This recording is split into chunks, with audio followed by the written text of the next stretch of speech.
بسم اللہ الرحمن الرحیم۔ السلام علیکم ناظرین، آج صحافت کا عالمی دن ہے اور اسی عنوان سے کوئی خاص خبر تو نہیں ہے، لیکن افسوسناک خبر ضرور ہے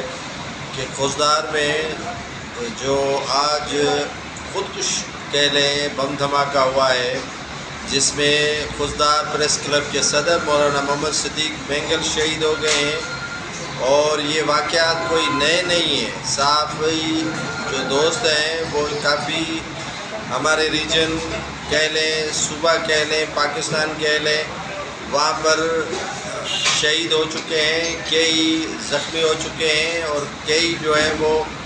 بے روزگار بھی ہو چکے ہیں، اور ان مالکان کی ہٹ دھرمیوں کی وجہ سے، ان مالکان کی زیادتیوں کی وجہ سے، اور کافی جو صحافت کے حوالے سے پاکستان ہے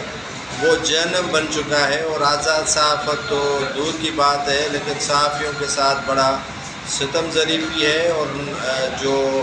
قوانین حکومت بنانا چاہتی ہے اس پر خود ہی امپلیمنٹ نہیں کر رہی ہے۔ آج افسوسناک واقعہ بلوچستان کے صوبہ میں رونما ہوا خوزدار میں، جس کی جتنی مذمت کی جائے وہ کم ہے۔